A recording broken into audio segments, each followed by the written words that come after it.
Hello everyone, welcome to all. I hope you all are good. देखो friends, आज की इस वीडियो के अंदर हम बात करेंगे आपकी जो यूपी में नई वैकेंसीज आई हैं, यानी कि यूपी टीजीटी वैकेंसी के बारे में हम लोग बात करेंगे।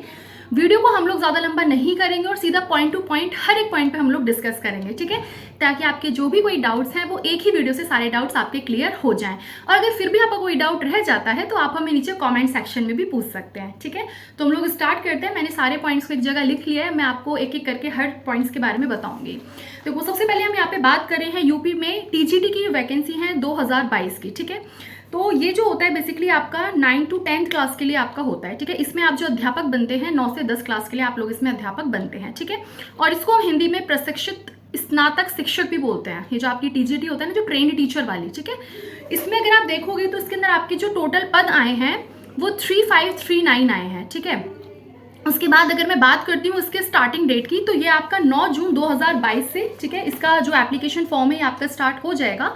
और साथ में इसकी जो लास्ट डेट है ये आपकी 3 जुलाई 2022 इसकी लास्ट डेट है। तो आप लोग टाइम से ही अपने इसमें एप्लीकेशंस जो है अपना स्टार्ट कर दीजिए फॉर्म को भरना, ताकि लास्ट टाइम पे फिर दिक्कत ना हो। कई बार ऐसा होता है कि लास्ट डेट होती है, सर्वर बहुत ज़्यादा बिजी हो जाता है, तो ये सब नहीं होना चाहिए, ठीक है। तो आप लोग टाइम से अपना फॉर्म फिल कर सकते हैं।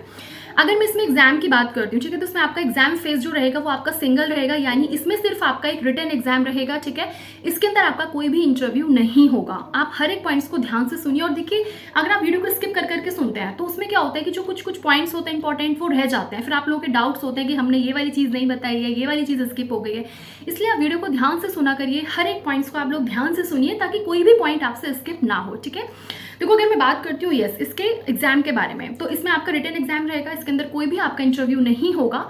अब मैं इसके रिटन एग्जाम के बारे में पूरा आपको बताती हूँ। देखो, इसमें आपका जो टोटल मार्क्स का जो आपका पेपर रहेगा ये आपका 500 नंबर का पेपर रहेगा, ठीक है। 500 मार्क्स का एग्जाम रहेगा। इसके अंदर टोटल आपके 125 क्वेश्चंस आएंगे, ठीक है। एक क्वेश्चन जो होगा वो 4 मार्क्स का होगा, ठीक है। एक क्वेश्चन 4 मार्क्स।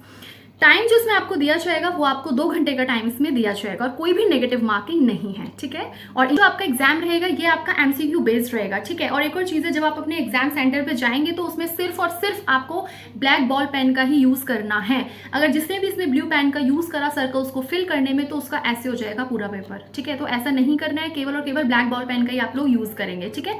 ये चीज़ मैंने इसलिए बता दी ताकि कुछ फ्रेंड्स को नहीं पता रहता है, तो इसलिए मैंने सोचा कि इस चीज़ को भी आपको बता दिया जाए। अगर मैं बात करती हूँ उसके एज लिमिट की, तो इसमें आपकी मिनिमम एज लिमिट 21 ईयर्स है, ठीक है। और मैक्सिमम 60 ईयर्स, मतलब 60 से ऊपर नहीं होना चाहिए और 21 से कम नहीं होना चाहिए।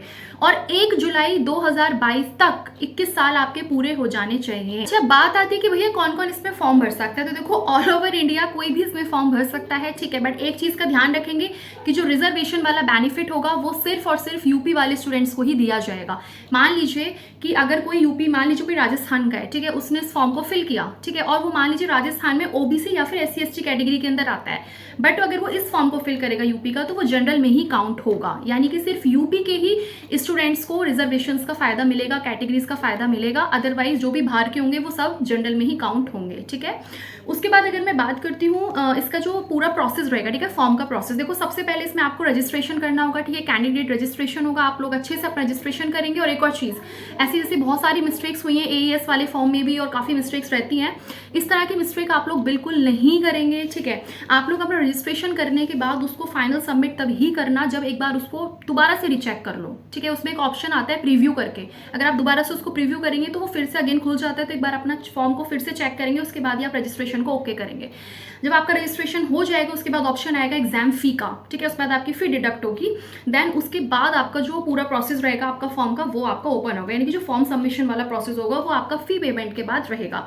उसके बाद अगर मैं फी की बात करती हूँ, तो देखो, जनरल के लिए 750 है, ठीक है, EWS के लिए 450 है, OBC कैटेगरी के लिए 750 है, SC कैटेगरी के लिए 450 है, और ST कैटेगरी के लिए 250 है, ठीक है। हम बात कर लेते हैं इसे ग्रेड पे की। तो ये आपका जो TGT की पोस्ट है ये आपकी 4600 ग्रेड पे की रहेगी, ठीक है। अब मैं बात करती हूँ इसमें कुछ इंपॉर्टेंट डॉक्यूमेंट्स की। तो इसमें आपके पास 10th क्लास की मार्कशीट होनी चाहिए, प्लस साथ में सर्टिफिकेट होना चाहिए। 12th क्लास की मार्कशीट होनी चाहिए, प्लस साथ में सर्टिफिकेट होना चाहिए। ग्रेजुएशन की मार्कशीट्स होनी चाहिए, प्लस साथ में BEd की भी इसमें आपके पास मार्कशीट्स होनी चाहिए, ठीक है। एक और चीज़ है भाई, इसमें बीएड आपका कंपलसरी है फॉर द टीजीटी पोस्ट। जिसने भी बीएड नहीं करा हुआ है वो टीजीटी के लिए अप्लाई नहीं कर सकता, ठीक है, इस बात को आप ध्यान रखिएगा। एक और बात मैं करती हूँ, देखो इसमें 2 वर्ग आते हैं, एक आता है बालक वर्ग, एक होता है बालिका वर्ग, ठीक है। तो इसमें जो बालक वर्ग के लिए जो टीजीटी में आपकी पोस्ट है वो है टोटल 3213 और बालिका वर्ग के लिए है 326, ठीक है। बाकी मैंने आपको स्क्रीन पे भी शो कर दिया, तो एक बार आप वहाँ से भी देख लीजिएगा, चाहे तो उसका स्क्रीनशॉट ले लीजिए, चाहे तो पॉज करके आराम से देख लीजिए, ठीक है। अब इसमें एक और इंपॉर्टेंट फैक्टर आता है, देखो जो बालक वर्ग होंगे ना वो सिर्फ बालक वर्ग में ही अप्लाई कर सकते हैं, यानी कि मेल सिर्फ मेल वाले कॉलम में ही अप्लाई कर सकते हैं, बट जो फीमेल है उनके पास एक ये छूट होती है कि भैया वो मेल वाले में कर लो या फिर फीमेल वाले में कर लो, ठीक है। यानी बालिका जो वर्ग है वो मेल या फीमेल किसी में भी कर सकती है, और जो बालक है जो मेल है वो सिर्फ मेल वाले में ही करेंगे। बात आती है कि भैया इसमें टैट कौन सा चाहिए, तो देखिए इसमें किसी भी टैट की नीड नहीं है, ना इसमें सी टैट चाहिए ना इसमें यूपी टैट चाहिए, ठीक है। सिर्फ और सिर्फ इसमें मस्ट है तो आपका ग्रेजुएशन प्लस साथ में बीएड, उसके अलावा कोई टैट इसमें नहीं चाहिए। अब मैं बात करती हूँ इसके कुछ सब्जेक्ट कॉम्बिनेशंस की, ठीक है, इन शॉर्ट हम बात करेंगे, तो आप उसको ध्यान से सुनिए। देखिए अगर आप किसी भी लैंग्वेज के लिए डालते हैं, चाहे आप हिंदी के लिए डालें, चाहे संस्कृत के लिए, चाहे इंग्लिश के लिए, चाहे उर्दू के लिए, ठीक है, तो उसमें आपका बीए होना चाहिए प्लस साथ में बीएड होना चाहिए, ठीक है। और एक और चीज़ है, जो संस्कृत का पेपर होगा वो संस्कृत में आएगा, हिंदी का हिंदी में आएगा, उर्दू का उर्दू में आएगा और इंग्लिश का इंग्लिश में आएगा, ठीक है। उसके बाद अगर हम बात करते हैं विज्ञान की, तो विज्ञान में आप लोगों का बीएससी होना चाहिए, साथ में उसमें सब्जेक्ट्स आपके फिजिक्स प्लस केमिस्ट्री आपने पढ़ा हुआ होना चाहिए, और प्लस साथ में आपका बीएड होना चाहिए। अगर हम बात करते हैं सामाजिक विज्ञान की, तो उसमें आपने बीए किया होना चाहिए, और बीए में आपके पास हिस्ट्री, पॉलिटिकल साइंस, ज्योग्राफी या फिर इकोनॉमिक्स, इन चारों में से कोई भी 2 सब्जेक्ट्स आपने पढ़े हुए होने चाहिए, प्लस साथ में आपका बीएड होना चाहिए। अगर मैं बात करती हूँ जीव विज्ञान की, तो उसमें आपने बीएससी की हुई होनी चाहिए, प्लस साथ में बीएड आपका होना चाहिए। अगर मैं बात करती हूँ गणित की, तो आपने बीएससी में भैया मैथ्स पढ़ा हुआ प्लस साथ में बीएड करा हुआ, ठीक है। बाकी कुछ सब्जेक्ट कॉम्बिनेशन मैंने यहाँ पे शो कर दिया, आप लोग इजीली वहाँ से भी देख सकते हैं। तो ये आपका पूरा एक पैटर्न हो गया किसका, यूपी टीजीटी का। अब हम नेक्स्ट वीडियो के अंदर बात करेंगे पीजीटी के बारे में भी, ठीक है। सो तब तक के लिए आप लोग अपना ध्यान रखें, खुश रहें, स्वस्थ रहें, मस्त रहें, मुस्कुराते रहें। Thank you.